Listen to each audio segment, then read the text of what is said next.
The plot to kill Joesph Ryan, Lori Vallow's third husband. Today we're going to take a little bit of a deeper look into the murder plot to actually kill Joesph Ryan. And thank you for joining me today. So I want to start off by asking you just a brief question. If you, the viewer out there, were to make actual threats to kill someone, and you talk to anyone and everyone about it, your entire family knows about the plot to kill this individual. All of your friends know about this plot. You talk to strangers about this plot. How long would you feel that you could get away without being arrested for the plot to kill someone? Now, I'm not talking about just saying offhanded, I want my ex-husband dead. I'm talking about she went into great detail about wanting her ex-husband dead and how they were going to carry out the plot. Ladies and gentlemen, the first time that Lori Vallow admitted that there was a plot and a hired gun to kill her third husband, Joesph Ryan, was in 2007. The last time she talked about it was in about approximately 3 months before Joesph Ryan's death in 2018. Over approximately an 11-year period, she talked to a lot of people, and we're going to get into some of the people she talked to today about actually having someone hired to kill her third husband. First off, I want to say that all of the information that I'm going to be covering today has been released by the Chandler Police Department as part of the thousands of documents that have been released in the investigation into Charles' actual death, Charles Vallow's death, her fourth husband, where we know that her brother, Alex Cox, murdered him. So these are actual documents from the actual release. Lori Vallow often bragged to her friends and family about the failed and eventual attempt murder to kill her third husband, Joesph Ryan, according to detectives from the Chandler Police Department. The information came to light in the thousands of files released by the Chandler Police Department as part of the investigation of the murder of Charles Vallow, Lori Vallow's fourth husband. After Charles Vallow was killed, Lori's friends told detectives they started taking her comments more seriously, including statements that she made about Joesph Ryan. Lori Vallow's older brother, Alex Cox, also corroborated the friends' statements about the attempt and ongoing plans to kill Joesph Ryan. There's got to be somewhere where they talked about this in great detail, because Lori and Alex planned out Joe's death, said Alex Cox, Lori Vallow's older brother, to detectives with the Chandler Police Department. Almost immediately after Charles Vallow was murdered, Alex Cox reached out to the Chandler Police Department and talked about his confidant, Joesph Ryan, and started raising flags about Lori's self-defense justification and Alex's justification for why he actually shot him. Side note, ladies and gentlemen, let's just assume for a moment that Charles Vallow hit Alex Cox in the back of the head with that aluminum baseball bat. EMTs who arrived on the scene that day, who checked Alex's actual head for the wound that was made by an aluminum baseball bat, said there was only a minor superficial scuff on the top of his head, and it didn't need medical attention. Alex Cox would also refuse to have it examined any further or to go to a hospital for further evaluation of a possible concussion from being hit with an aluminum baseball bat. Additionally, ladies and gentlemen, he said he shot from approximately 4 feet away, once in the chest, and he fell to the floor immediately. 2 bullet wounds were found in Charles Vallow's body. One that was approximately from about 4 feet away, and a second entry wound from a second bullet that was a through and through shot from the chest out the back and was lodged in the floor underneath Charles's body. You can draw the conclusion that he shot him from approximately 4 feet away, and then after he fell to the ground there in the house, he shot him at point blank range while standing over him. Now, does that sound like self-defense? It doesn't. Additionally, when you add to this, the very first phone call that Alex made was not to 911 to report what had just taken place. The first call was to Lori Vallow, his sister. This is Adam Cox, Lori Vallow's older brother, speaking to the Chandler Police Department again, and I quote, "I said Alex and Lori murdered Charles. The family, the cousins, the uncles all understood that she wanted him dead and that she was not going to stop until she had gotten rid of Joesph Ryan for what she alleged he had done to her and to Ty Lee. There's a whole pattern of things here," he would go on to say, "where she threatened him constantly," end quote. Lori and Alex planned to kill Joe. He told detectives they planned how they were going to do it, down to the tiniest detail. And she told me and the family, cousins and uncles, about how her and Alex, Al, were going to actually commit the murder. The murder was planned to go as such. Back in 2007, at a agreed upon custody exchange, Alex Cox was going to confront Joesph Ryan with a taser. He was going to tase him and shove him in the trunk of his car, take him out to the desert, put 2 bullets in his head, and then dig a grave and shove him in it. This was their actual plan. The gun purchase, everything was planned out by Lori and Alex Cox.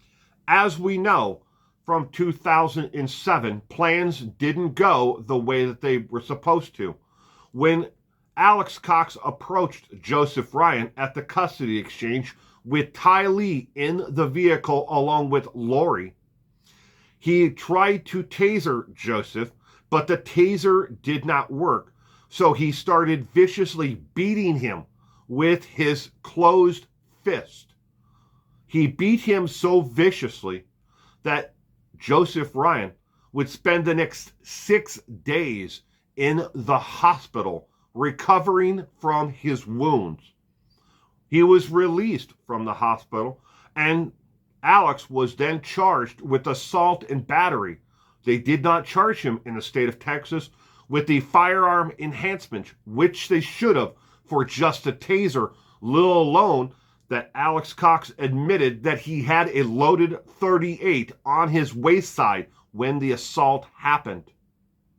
This is something where the state of Texas definitely dropped the ball. The state of Texas and the U.S. federal government differ when it comes to felons possessing a firearm. Felons underneath the federal statute are not allowed to possess a firearm at any time or any place, not even have a firearm in their home where they reside. But Texas law allows a felon to possess a firearm in their home 5 years after the adjudication of the criminal offense. So they can have a gun in their home, but they cannot carry it on their body or in their vehicle or anywhere where they are a temporary resident, and this would be the home where Charles Vallow was murdered in Arizona. If they would have filed the firearm enhancement for the assault on Joesph Ryan, he never would have been allowed to own and possess a firearm in any state until his rights to own a firearm were restored. According to detectives, multiple friends close to Lori Vallow told detectives with the Chandler Police Department, along with the Phoenix Police Department, they shared a story that Lori had relayed to them all. The following is by a friend that Lori met in Kauai, Hawaii, named Angela Law. Lori recounted a story about wanting to kill her ex-husband. She relayed this story several times over the course of the time that Lori lived in Hawaii. For months on end, during conversations when we were having lunch or just drinks, Lori would relay the story about how she had hired her brother to actually get rid of Joesph Ryan. Lori had said that she had hired her brother to kill Joe because of stuff that he had did to her and to Tylee. Angelina Law, a close friend, relayed to the Chandler Police Department. Law said she met Vallow in Kauai and only knew her for a short period of time, but considered her a close friend and confidant. That Joe was going to die for what he had did, that she didn't like what happened, but stuff had gotten out of control and Joe needed to die. She repeated this claim over several different occasions while we were together. She had claimed that she had gone off the wall and had gone crazy because of what he had did to them. Law recounted this story to detectives January 7th of 2020 over a phone call. Additionally, another friend by the name of April Raymond from Hawaii recounted that Lori visited her several times after Joesph Ryan's death and was happy and actually giddy that he was dead, and that she didn't have to go through with the rest of her plans to get rid of Joesph Ryan, end quote. This was to the Phoenix and to the Chandler Police Department. My understanding, if I remember correctly, she told me, is that she hadn't heard from Joe in about a month, so she took Tylee out of school that day and went over to Joseph's apartment because Tylee had a key to her father's apartment. She made Tylee stand at the end of the bed where Joseph's body had been discovered dead in the bedroom. And she made her look at him to make sure that he was dead. At this point, Joesph Ryan had been dead for several weeks. But Lori nor Tylee would report this to the police department, or anyone for that matter. Lori would not even call and notify his own sons, adult sons, of their father's death. Lori just went back to her home with Tylee that day and didn't do anything. It wasn't until a neighbor of Joesph Ryan's would call in a welfare check because of a foul odor that was coming from Joesph Ryan's apartment. Joesph Ryan's own sister, Ann Cushing, would be the one to actually collect Joseph's remains. Lori couldn't even be bothered to collect the remains because there was not enough insurance money. Joesph Ryan left $50,000 total for Lori Vallow and $2,000 for Tylee. Tylee then started receiving a $2,000 a month stipend from Social Security for dependent care until she reached the age of 18.